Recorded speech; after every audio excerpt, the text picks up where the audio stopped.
Well, how lovely to see you all. Good evening, everyone. So welcome to this month's BookBlast Translation Book Club here at Hatchards. And we're featuring Byron and the Beauty, a Turkish tale by Muharem Bazdulj, translated from the Bosnian by John Cox, is published by Istros Books. And we're lucky enough to have the publisher here. Suzi is here. So Muharem Bazdulj, actually pretty major Bosnian and Serbian writer and journalist. He's written 7 novels, 5 collections of short stories. He's been published and translated in German, English, Polish. He's had lots of awards in Serbia. This, it's centred around, England. Oh, there's a great poet, Lord Byron, who's a controversial figure, an interesting figure. And he left England actually forever in 1816, I think it was. But this is focused on his travels. He did a grand tour, 1809 to 11. And it's basically the part when he's travelling around Albania and the Balkans. And what is interesting, because Byron he's of course this extraordinary poet and he's a very dramatic life and everything, but he also does have a very 19th century view. So it is in some of his poems now it does rather make you wince the way he, other cultures and people. Yeah. What you call the othering is like. It's a kind of Orientalism, isn't there? Yeah, absolutely. But then on the other hand, he obviously loved, and that's what nicest comes out here. He obviously was also passionate about and loved these other cultures. And after all, he died in Greece, trying to help the Greeks fight the Ottomans. Mm-hmm. So this is what's interesting. He's a paradoxical, and this is what I think is interesting. It's not all black and white. They're travelling to ostensibly see Ali Pasha. But so there's him, his sidekick from Cambridge, Hobhouse, various Englishmen. And then he gets very chummy with his character, Isaac, who's very interesting. So there's a whole relationship between Isaac, who's guiding them through the mountains and storms, and it's all very dramatic. And then there is the rumour of this amazingly beautiful, here we are, Orientalist fantasy of the Orientalist beauty. But how much is it, the male fantasy of the beautiful, unobtainable beauty? But she actually does show up. She's on her way to get married to somebody, unfortunately for all of them. But Byron, of course, typically, I'm going to ask her to marry me. And then, of course, there's a duel with the brother. And, it's just all... But what's good is it is high drama and high romance, but it's well written and beautifully translated. It could be easily turned into the most turgid, purple dripping, swords flashing, brows at windows. It could be cringe, and it's not. Yeah. So I think all those people on courses about how to write different genres of fiction, I think would be a great example of how actually you can write high drama, in the mountains, without resorting to ghastly cliches and turgid. Yeah. So there we are. So I found the book really beautifully written. Yeah. It was just absolutely so wonderful to read it. Such great pleasure. Yeah. I just wanted to start with the title because I've read a little bit and obviously I know she walks in beauty. So in terms of the translation of the title, is it referenced Byron? And have you found other references throughout the book? And also, I had to do a little bit of research on Byron himself because I found him just based on the book, it's fiction, but such an outstanding person. Obviously, not just for his literary achievements, but he seems like this international, modern day man who's traveling around but fighting for a cause which is not it's not the UK, he's fighting in Greece for someone else's cause. So it almost, I made a parallel to modern day living and how we are and what kind of our values and what we're trying to achieve. It's very international outlook. Yeah. Interesting.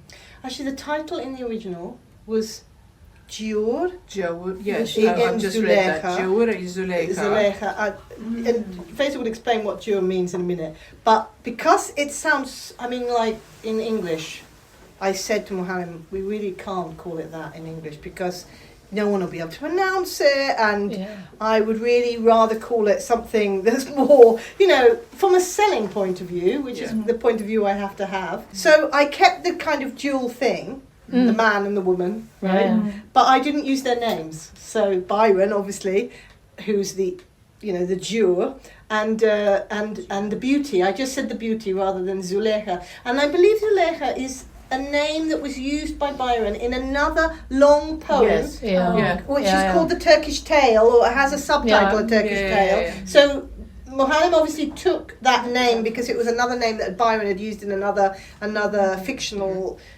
setting. But you can tell us what Giaour means. But also, there's, as you reference, she walks like beauty in the night, or whatever that famous. Yes. So Giaour obviously is Boshnak or Serbian or Serbo-Croat for Giaour, what we would pronounce Giaour, and that means infidel, non-Muslim. Yeah. So for a Muslim woman to be with a non-Muslim man would have been the height of ne plus ultra. It wouldn't be allowed. Not acceptable, and from the word Giaour, which is from Arabic actually, so I may be mispronouncing it. My Arabic is very flimsy, but the South African word kafir comes from Giaour.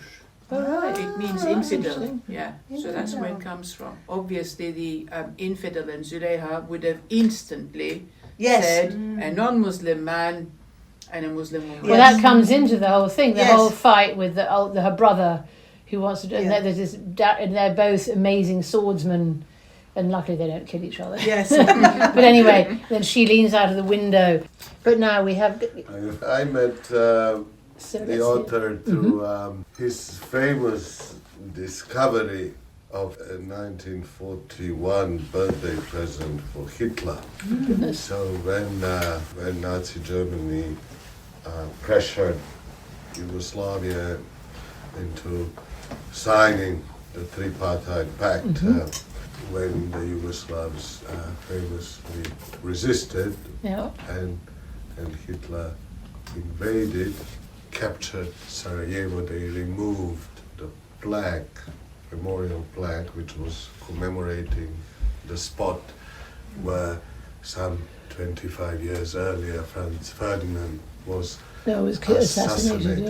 Oh my goodness. Yes, so the commander immediately, it was a matter of days, set to Berlin and to present Hitler with this memorial plaque as a birthday gift on 20th of April. And there is a photo now, a very famous one that Muharem Bazdulj discovered in German archives, of this occasion. And it's not only entertaining, but it is also very telling of how Nazi Germany perceived the Second World War as a continuation of a revenge for the First World War. And this was like a hunting trophy, and Hitler was very excited. So did Muharem write a book about it? Did he write a novel about it? But you've written about a lot about what happened with the Jews and the World War II and in the Balkan area. Yes. But you've written a novel? This was back in 1914, in 2014, when this was discovered, and it was a major on the anniversary. Yes, on the anniversary, and it was a major sensation, and it did a great deal to silence the revisionists who are led by the Christopher sleepwalkers who tried to reassess, let's say, and revive the issue of the guilt for the First World War. So Bazdulj, as an author, has a great resonance and. But he's written a lot of novels and short stories. So are they all different? I mean, what areas, what subjects? Well, what other? No, it's always about East meets. West. Well, that's a good, a jolly good subject. It's a jolly good rich subject. Rich seam. And he is from the birthplace of Ivo Andrić, the great novelist and the great East meets West novelist. So you just can't escape the allure or the legacy. Ivo Andrić, definitely. Yeah. It could have easily, I mean, having this idea of Byron in order to highlight a Westerner going to an Eastern culture or Balkan culture, it could have easily become, like you say, cliched, right? And a kind of forum for him to show how wonderful the Balkans is, and whatever. Yeah. But it doesn't slip into that. To his credit. And you see, and it is because it's Byron. He is very charming, but he's also rather irritating. So it's rather good. I mean, he is a rounded. He does rather just go around like he owns the place. But he's also deeply charming and very interested in everything. So that's what I like. It's the paradoxical. I'm really glad you said that Byron is sometimes irritating. Yeah, because I did find him actually quite irritating. Yeah, even though the writing is really good and really rich, I did find Byron's sort of voice a bit like sometimes. Yeah, he is. I felt like his affection towards Zulejha was almost like a metaphor for his romanticizing of the absolutely. She was just an image. I mean, was she a real woman? Absolutely. Fantasy, male fantasy. I found it quite like an interesting parallel. I was reading it like that. I agree with you. I had trouble. I didn't like him. You didn't like him? He seemed to fuss so much about how he looked and his foot. The obsession with the foot. The obsession with how he appeared, and I never found him charming. So I was waiting to find the charm, but I found the dislike was quite. But actually, I really like Isaac. He was intriguing. Yeah. So I can't believe he was a Jewish character from anyway. What did you all think of Isaac? Because they developed quite a bond. I mean, it's interesting that Bazdulj brought in a Jewish character here, isn't it? Yeah, that's true.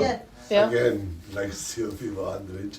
And also it's taking place in Janina, and for those of you who haven't visited, I recommend warmly. So it's the whole setting is preserved, so you can go and experience the court of and the mosque of Ali Pasha on the island. That's right, and the place where he died and everything. It's lovely. It's an amazing place. It is. And you can taste the dishes around. The tradition is still what they ate, so you can get into skin of Byron. Sense it around because the landscape and the townscape is fully preserved. Yes, it's very unspoilt by tourism, Janina, isn't it? It's not very touristy. I mean, it had a great Jewish community, which again, like Sarajevo, Hitler decimated, destroyed, but otherwise, and the Muslim, which was expelled after the town is still standing. Mm-hmm. What's rather touching is he's looking for something he can't find for himself. I mean, here I've just come across this line: everywhere the same thing, and you also remain the same naive and arrogant Englishman. That charmed me was the way this writer gets inside. Inside, he does. Yes. He does. It's extraordinary. It brings him to life. That charmed me more than Byron, so to speak. Absolutely, Byron is extremely arrogant and annoying. Exactly, but it's beautifully. He's beautifully brought to life. I agree. With sympathy. With sympathy. And he does have a boyish enthusiasm for the travelling and the discovery and learning with Isaac. It's all to bring out for us, the reader, the whole East-West thing. Right? Exactly. It was Edward Lear. Edward Lear. Edward Lear in 1848, he travelled around Albania. Wow. And he was making drawings, of course. And he was saying he had the protection of whoever was the pasha at that time. And he was saying that all the children came around because you couldn't draw. You weren't allowed to draw. They didn't understand what he was doing. And in fact, he was attacked. And it was lucky that he had the protection because he was actually attacked. He was attacked for making these, representations. Yes, because that's not okay. I don't know exactly, and it's very it is really to go around photographing people and drawing them without asking them. It is quite rude. It is quite exactly. Frankly, it is a kind of colonial thing to do. It is a very it's okay. That was 40 years later. But it's true what you're saying. The romance. It is, of course, he was the great romantic. So it's the image, the era of Orientalism. Yeah. The French Orientalist painters, they're happening at the same time. Yeah. It's nothing to do with anti-empire. No. Yeah, it's true. Anyway, He's very happy being an English aristocrat. I think he's very happy, lording it around, as they say, lording it about the place. Exactly. Oh yeah, no, but what I'm saying is I thought that was rather double standards. That's what I mean. You're lording about on one level, another level. No, I was just. Katerina, what you I just wanted to say that I'm just wondering how much the author would have to, how much research would the author have to do into Byron's writings, especially his letters, to be able to embody him. Because actually, like as I was studying around this book, I've discovered some of Byron's letters that he was sending to his mother while he was traveling and meeting Ali Pasha. And the voice is actually quite similar. I think the writer manages to recreate that sort of voice that Byron uses. And the letters are as irritating to me. I think he must have done. I don't think he would have dared to do it without doing it. And as you say, he's a historian, isn't he? He would have done research.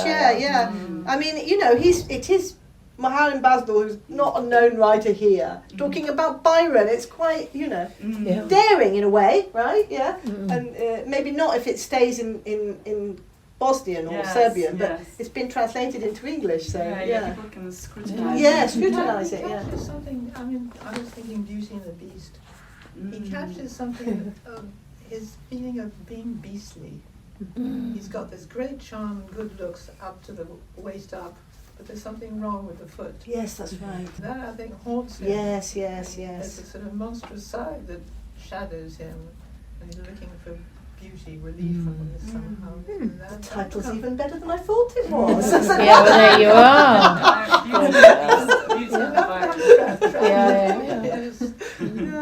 Well, he did have an obsession with his foot, didn't he? Yeah. Well, I mean, that as was you complete. say, it was the. It stopped him from being perfect. Perfect. Yeah, exactly. Yeah. When I was rereading it, I think one of the interesting things I remember is the way he brings out some of the vocabulary from the Balkans, right? So he does that in a way through the conversation with Isaac or Isaac, whatever. Yeah. So, but he does it in a very subtle way, so it doesn't look like he's going, oh, and you should know this, and you should know this. So they start to talk about. I think the first word they mention is besa, right? Yes. Which is a very important Albanian word, which means honour or oath. Very important. And in fact, they use it now to describe the period in the Second World War where the Albanians saved the Jews of Albania because they were, they came to their houses, so they were honour bound to protect them, and they call that period they call it Besa, that whole period. Interesting. Yes? Am I right in saying that? Yeah. Mythologized. A bit mythologized, okay, but still, it is something that they talk about. Besa, this period. It's a customary law. Of protecting the guest. Yes, and that's one aspect of the law, but it's protecting the word. The oath. The oath, one's honor is depends on protecting, keeping one's word. Yes. Oath, and so living up to it. Living up to it, exactly. But it's. I wrote about this. Really? The book about the Jewish experience in Albania. In fact. It's a bit more nuanced. No, but everybody in Albania, including Nazi collaborators, saved the Jews, and this attitude, crossed confessional and ethnic borders, and also ethnic minorities, and it had more to do with isolation of Albania, so it was untouched by European anti-Semitism. So for people in Albania, it was simply inconceivable that someone might be persecuted just because of their background. So it was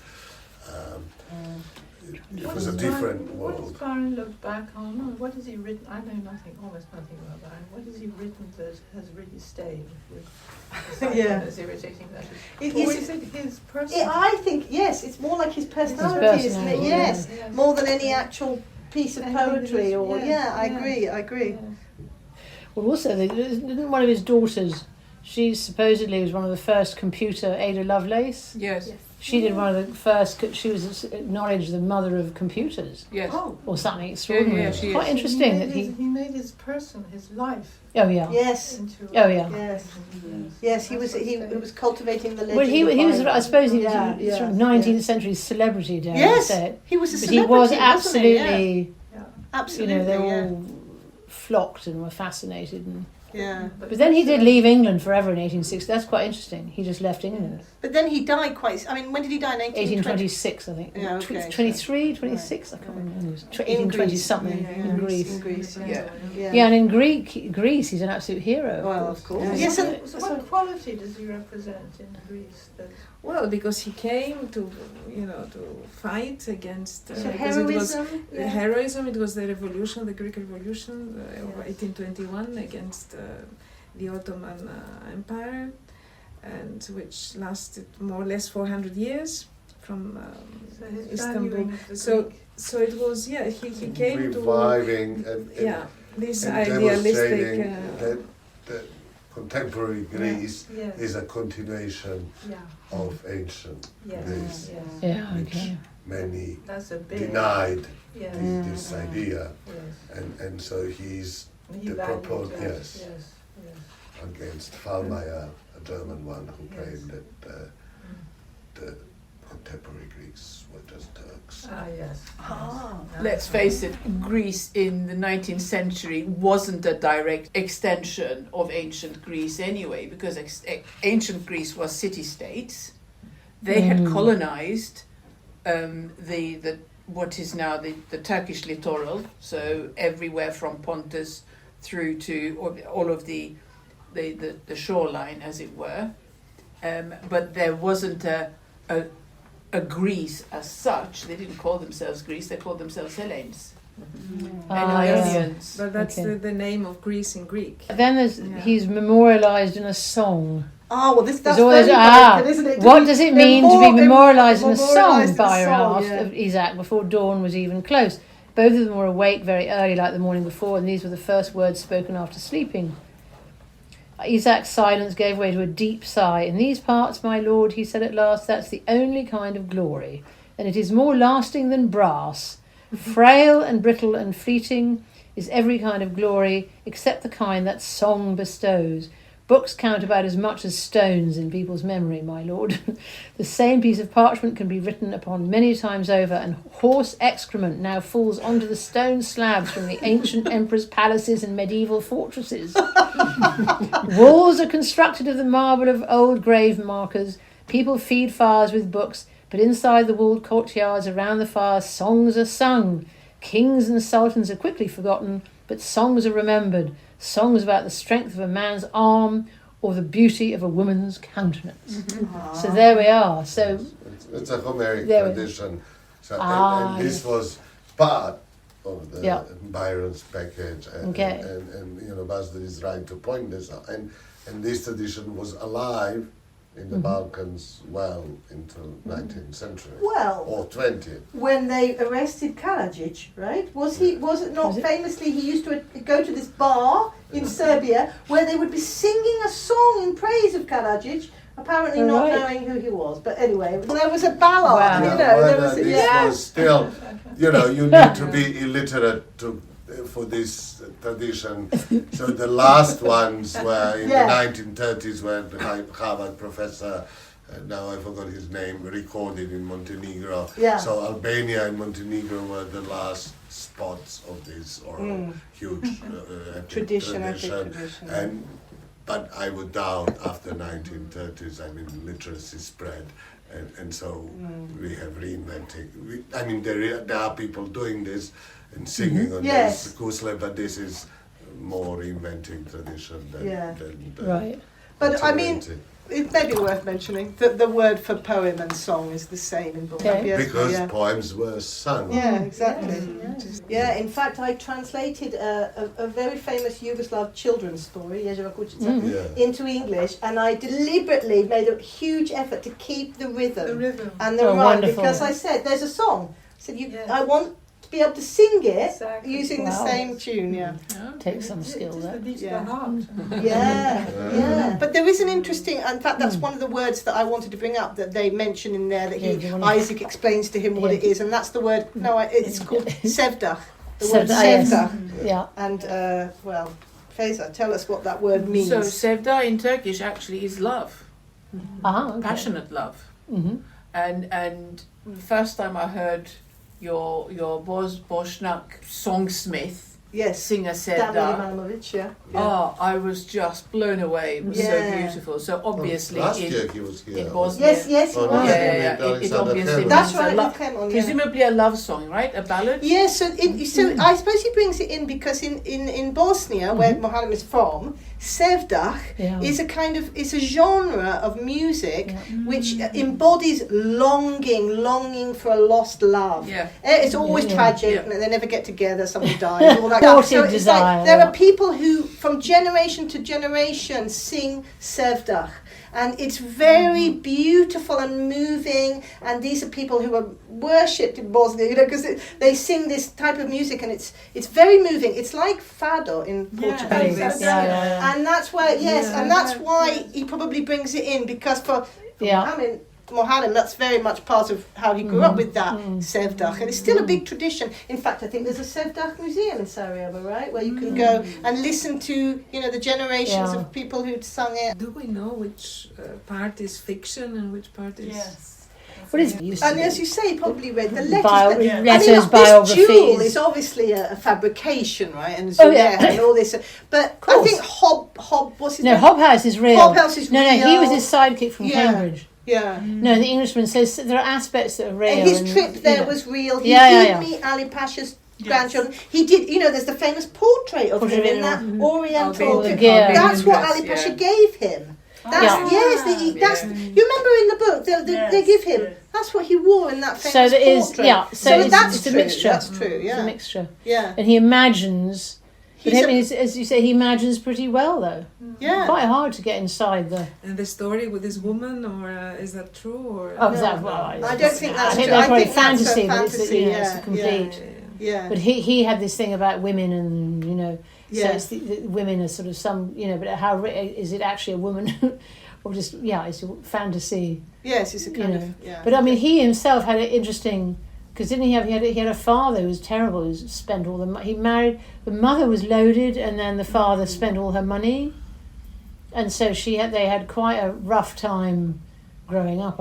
Also, losing money and making it, and then I don't know, and he squandered a lot of money, but she sort of spoiled him and adored him, and then he wasn't always very nice to her because she was rather sweet and loving. When he was 14, wasn't he? And apparently somebody tried to jump on top. It was his nurse or somebody, someone like this. So and also he had very close relationships. He was bisexual, wasn't he? Yeah. He had close relationships with people at school. So it's all very confusing, actually.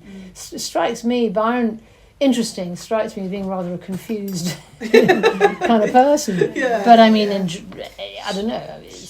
Or maybe he just enjoyed himself all over the place. I don't know. The 100 years from his death last year. So that's right. Yeah, 2024. So this is why they had all these celebrations. Sorry. 200. That's right. 200. Yes. Yeah, 200. Wow. 1824. Yeah. Should be, because there was lots of. Do you remember this book coming out or the reception in that part of the world? I don't know.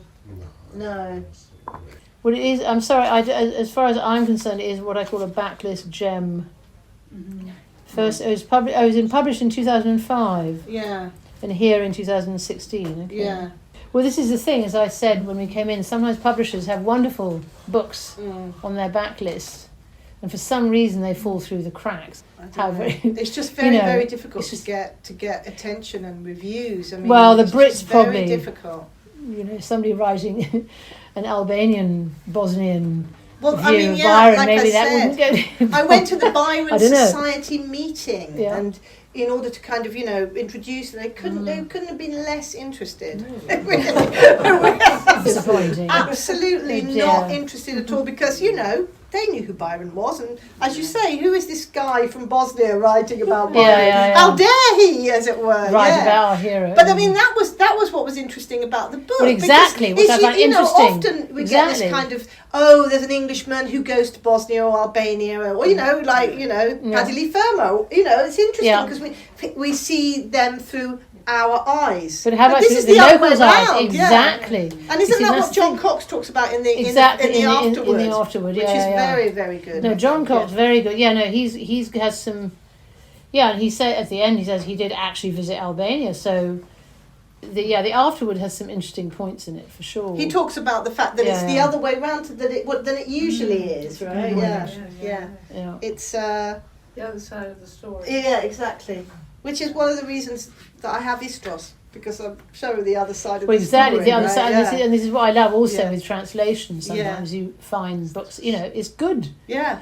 For the other people looking in, there's a huge, that we can't do for a book club because it will take 100 years to read. And that amazing Georgian book, Brilka, or The Eighth Life. Oh, yeah. Oh, it's an amazing, sort of 3 generations family saga of Georgia. Who was that? We see, and it was Philip who published it, Philip Boone Jones who published it. From German, isn't it from German? But she's now in Germany, But it's an extraordinary book. German, yes. But it's all, you see the wars, the 2 world wars, European history through Georgian eyes. Amazing. Completely other. It's extraordinary. Yes. And I absolutely love that. You get a whole other perspective. Because it's so insular. It's so and in fact, I published in 2014. The other book I published was The Great War by the Serbian writer Alexander Gatalica. Oh, I should read that. That would be very interesting. Because it's all about the Eastern Front. Eastern Front, what they were doing in Serbia, how they were, what they were doing in Istanbul, what they were doing in Bulgaria. He brings in so many different characters. It's an amazing book. That is an amazing book. And again, 2014. Nobody, no coverage, no review, nothing. Oh, Suzi, better send it to me. We're going to have to. Yeah, no, you'd love it. It's a big book. It is a big book. But it goes in and out of magical realism, which is rather special. Oh, that's yes, it's really rather special book. Oh. So it opens with the, as you were talking about, the shooting of Franz Ferdinand in Sarajevo, but from the point of view of the mortician. He's finishing his day, and they say, don't go, because there's 2 very important bodies coming in. Franz Ferdinand and Sophia. Fabulous way to start a book. And that's a fabulous way to start a book. And then they start speaking to each other from the tables as corpses. Corpses. Any last thoughts? Maybe just to share. In terms of the East-West divide and the fascination with the Orient that you were talking about landscape, nature, and all that, how it's portrayed. I find this very typical for Balkan literature. I even think if this author has written about Sarajevo or Bosnia, in any other book would have portrayed the landscape in a very similar way. I just want to make a parallel that for me it wasn't anything new or different. Well, it's beautifully done. So I just loved, writing beautifully about landscape and nature, and it was just wonderfully so for somebody who hasn't been there, it was an interesting way to discover the sort of natural landscape and also that whole thing, man in nature, having to deal with it, and they had to stop for a while and looking at the sky, and it's like, oh no, it's Byron's like, huh? And he's saying, no, it's going to be horrendous weather, and it looks lovely. And he's like, better believe him. They know. They can smell it, Well, I think it's interesting as well, because the other thing is that people say, people make comments like, Albania, who knows about Albania? And you think, well, Byron was there, Edward Lear was there. We do have a history of people going there. It's not as bizarre and unreachable as you think, right? It's been known and explored for a long time by us, let's say, from the West. So I thought that that's an interesting thing about the book and presenting the book. So thank you, thank you for making the effort. Thank you all for coming. Thank you. So thanks for listening to our book club discussion about Byron and the Beauty by Muharem Bazdulj, published by Istros Books. If you enjoyed the conversation, you can tune in to the BookBlast podcast to hear other discussions on Spotify, SoundCloud and Apple Podcasts.